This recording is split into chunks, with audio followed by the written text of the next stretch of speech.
A lot of people have asked me if when I was healing from anxiety, panic, and OCD, if it was gradual or if I had one insight and then everything changed. And it was more like I had insight after insight and then gradually my life changed. I really struggled after having a panic attack in 2011. And then I ramped up everything I was doing for my mental health, which innocently overcomplicated it.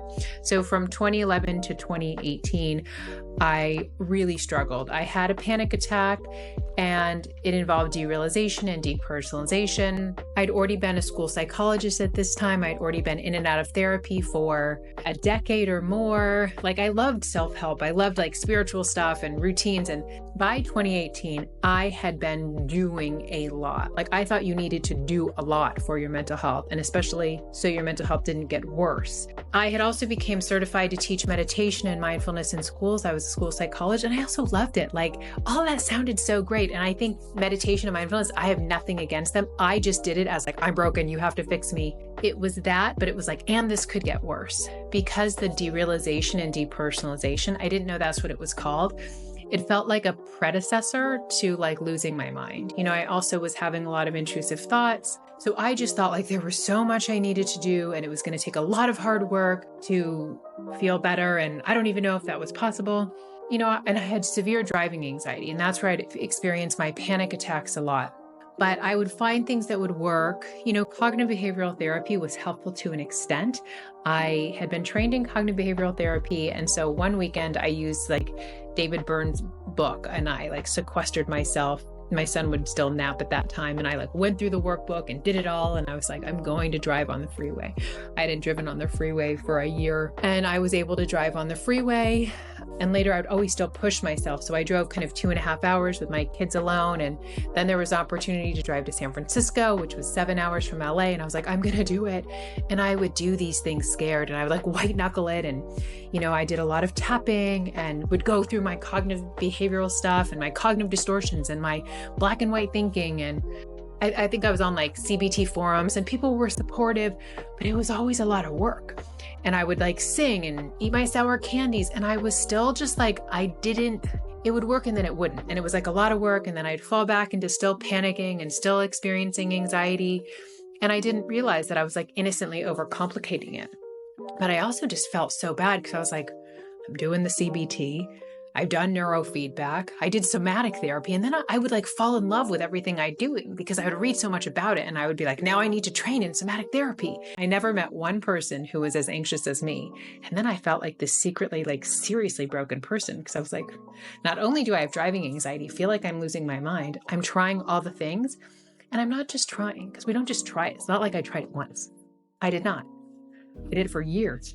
And coming into the 3 principles understanding, I saw that my wisdom got me through that first panic attack. I had no idea what was going on. I felt I was losing my mind and somehow I pulled off the freeway and I found a place to park and I called my mom and I called my psychiatrist and I saw all my panic attacks in a new light. I was I got through them.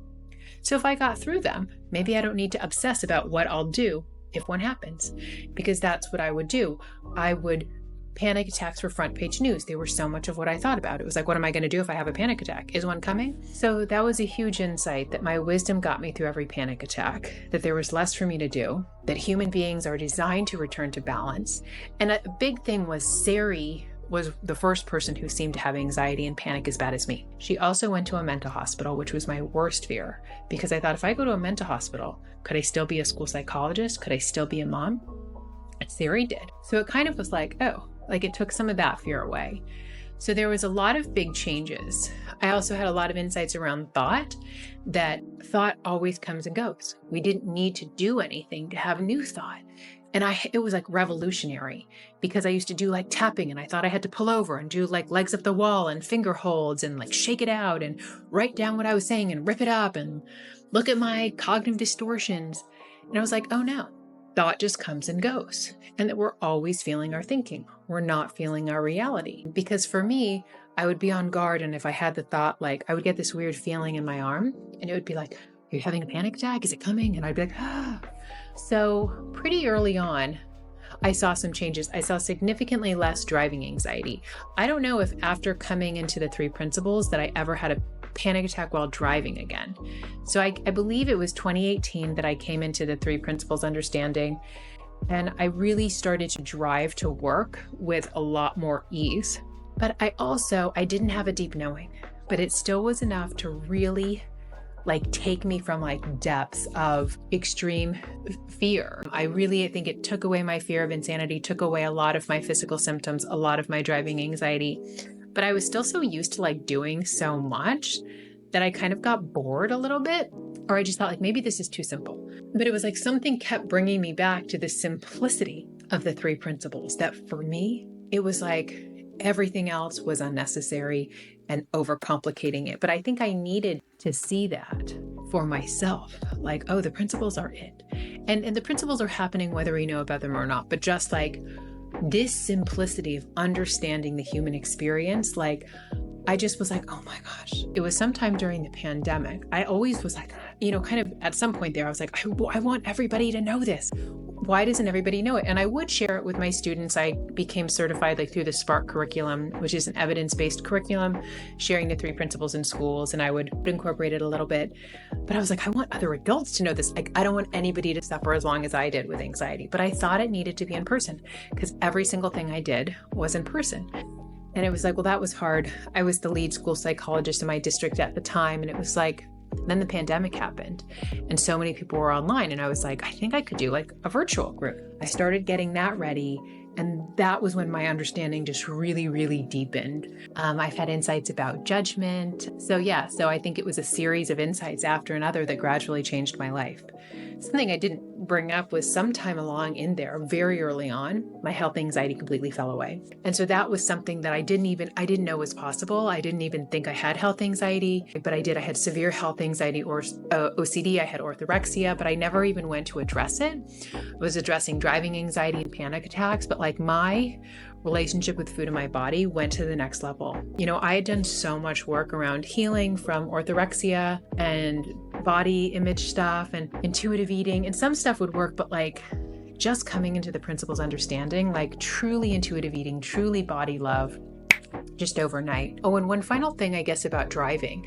My freedom from driving anxiety was also gradual. I stopped having panic attacks, but I still didn't love driving for years. And I'm not saying that that's going to be your experience, because I know that driving anxiety still had a lot of thinking. That's what I came in for. And then it was Saturday and I was driving to see my friend Keely, and she lives about 45 minutes or an hour away from me. I was getting on the freeway and I'm something feels different. And I'm oh my gosh, I didn't think about driving. I never thought about this drive. And I didn't realize until then, if I had a longer drive, I would think about it. And I was so excited. I was oh my gosh, it felt this last 3% of the driving anxiety fell away. And I was so excited. I'm I hope it's dark. I hope it's dark. I just want to drive home in the dark. And I did. And then I was I want an opportunity for me to do a long drive by myself. I'm so excited. And then I came home, and as I think the universe sometimes happens, I was going through an email that I don't use, and one of my good friends was turning 40, that next weekend in Ojai. And I'm I'm doing it. I'm driving by myself, 2 hours to Ojai, and I did it. I drove and I was just complete freedom and ease. And it was funny. I just was dumb and ran over this thing and ended up twisting my ankle in these high boots that night. And so I came home, my ankle was so swollen. And so the next morning I just was I got to get out of here and drive home. Luckily it was my left ankle, so I could drive home. So I drove home, no breakfast, just got a Diet Coke and a bag of chips, and drove home again, with a giant twisted ankle. And I was look at me, freedom. But what I know now is I'm much more patient. I think of myself kind of actually as a slow learner, and I'm okay with it because my life continues to get better. I continue to spend more time in my life than in my thoughts, but I'm not completely present at all. I'm still in my head, but I'm still incredibly more peaceful, incredibly more happier, calmer, trusting, empowered than I was as a child, and definitely than I was in my 20s or 30s. And so I hope this was helpful for you. Lots of love to you all.